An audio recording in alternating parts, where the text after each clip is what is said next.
Hi everybody, and welcome to the Teen Summer Reading Program for this week. Today we are doing a STEM program. We're going to be learning about the technology of laser cutting and a little bit doing some engineering while we put our puzzles together. Today we are making DIY Triceratops puzzles. Hi everybody, I'm Erica. I work down in the PIXLab, and I'm just going to give you a little bit of information on how laser cutting works. This is one of my favorite machines that we have down here in the PIXLab.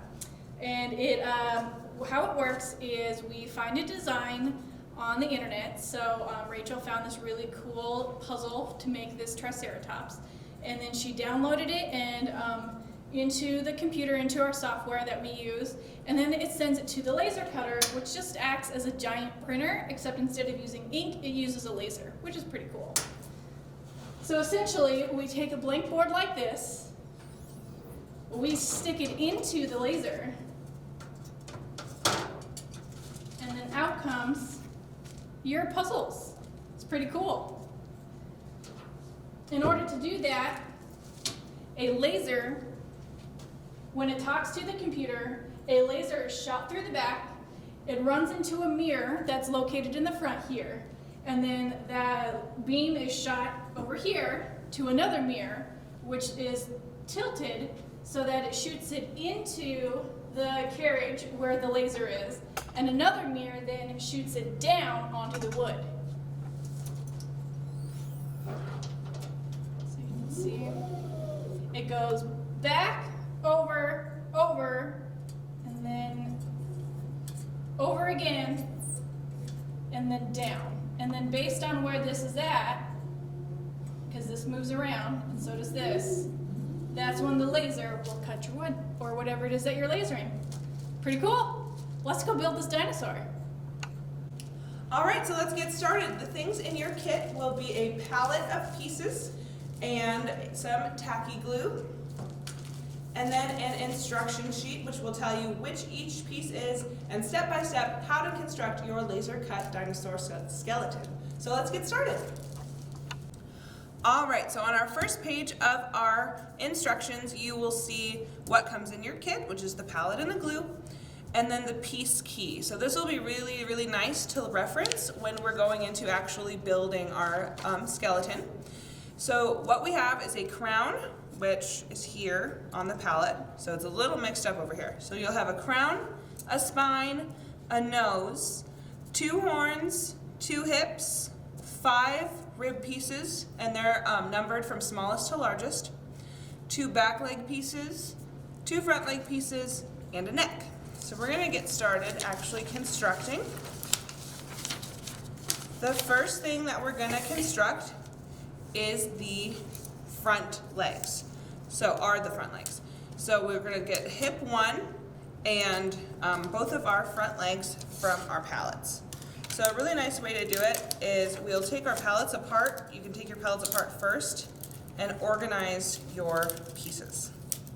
Alright, now that we have our pallets completely disassembled and all of our pieces in front of us, we're going to start with step 1, which is connecting our hip bone to both front legs. The front legs are kind of these little small legs that go back into the larger part here as opposed to the long squiggly back legs. So we're going to get both of our front legs and our hip bone.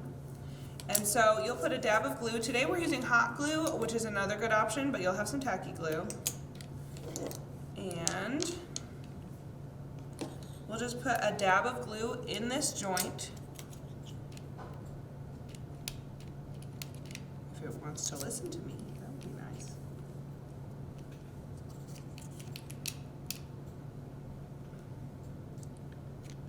There we go. So you put a dab of glue in your joint, and then you connect your hip bone onto that joint. So you just go ahead and hold it there. With tacky glue, it'll take a little bit longer to dry. So you have to hold it in place until it is set. Oh, now we're just going to do the same thing with the opposite side. So I'll set that to the side. Put a little dab of glue in my leg bone.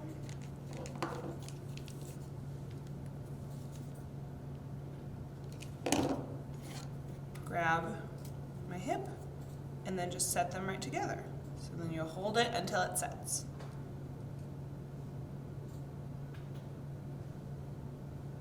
Once it's set, you can set the front legs aside and we'll move on to step 2.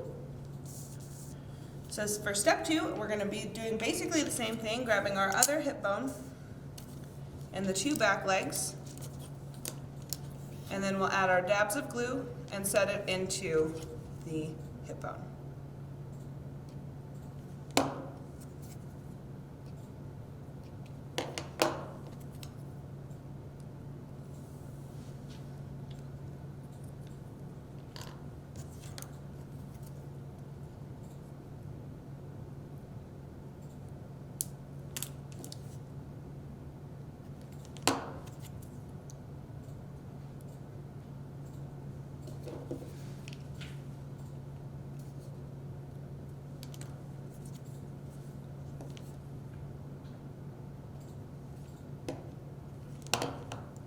Make sure when you're setting it that your feet face the right way. I almost put mine on backwards.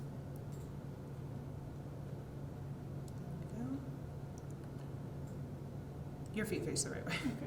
Mine, I just almost flipped it and put it on the opposite way. Okay, so then now we'll bring back our front legs.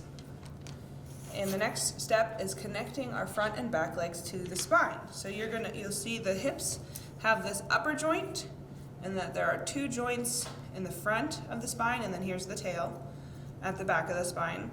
So you're going to connect your back legs to this back portion and your front legs to the front joint and connect those with glue.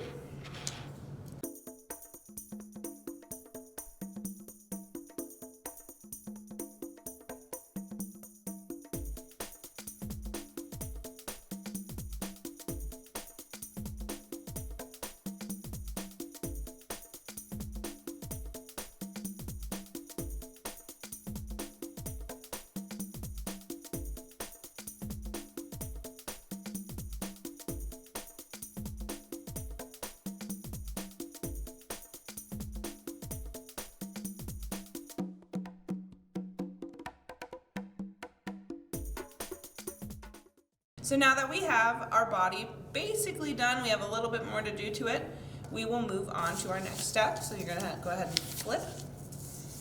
And so step 4 is to connect our neck bone to the body. So the neck bone is just this piece that actually kind of looks like a dog bone. And you're just going to, it really doesn't matter which side you use, you're gonna put a dab of glue and just connect it in this joint here, just like that.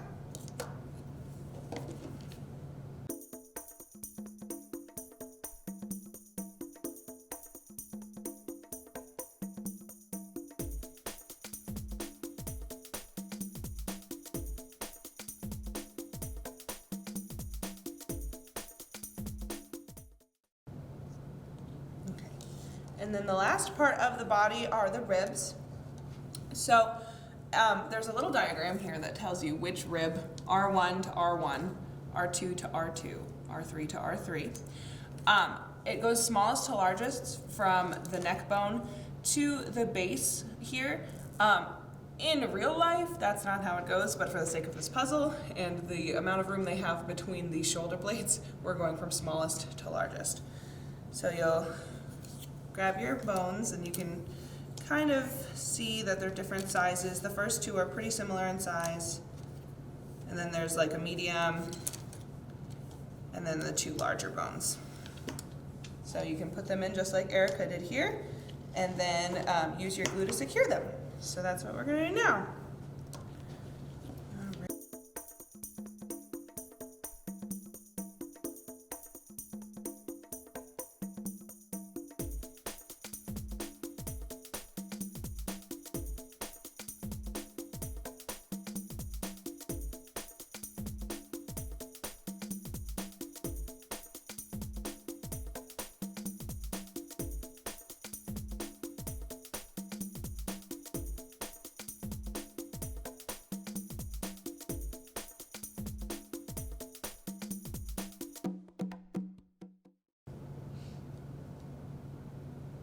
And like I said, with the tacky glue, it's going to take a little bit longer for things to come together, which is why I like using the hot glue gun.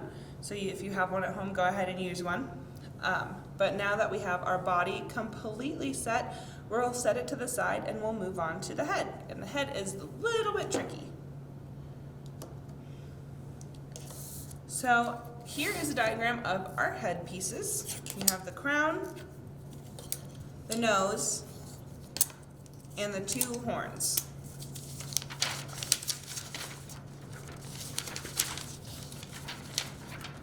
Sorry. So we've got the crown, it's marked as horn 1, so you can just grab whichever horn, they're the same cut. And we'll put horn 1 into the slot, horn 1 to horn 1. So you slide it together like this and then connect it with glue. And it's gonna feel like the crown is gonna be at the wrong angle, but it will, eventually it'll make sense. The first time I was going through it, I just did not understand how this head went together.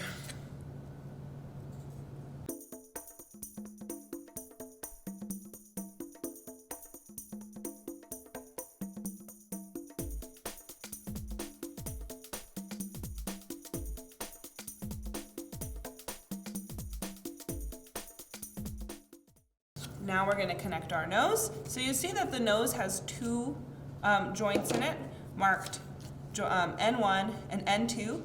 N1 connects us to N1 on the crown, and then the second joint is what we're going to use to connect us to the neck in the next step. So you'll do this upper joint on the nose to the middle joint of the crown.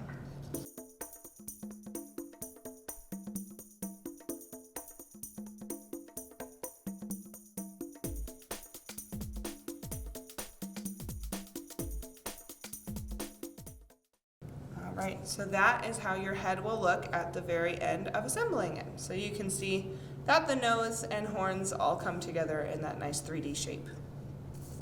So our very last step is to connect our head to our body.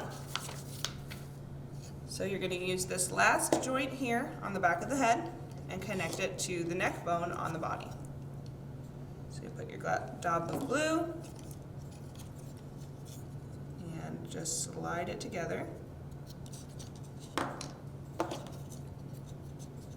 and hold it until it sets. Just depending on where you glue it in the joint, you'll have it either down and grazing or its head nice and upright. And there you have it. We have our very own DIY laser cut Triceratops skeletons that we made. It was awesome. I hope you had a lot of fun with this program and that you learned a lot about laser cutting. Thank you so much, Erica, for joining us for this program today. And we will see you in the next one, and you can register for all of the summer reading programs online at hastingslibrary.us. Bye. Bye.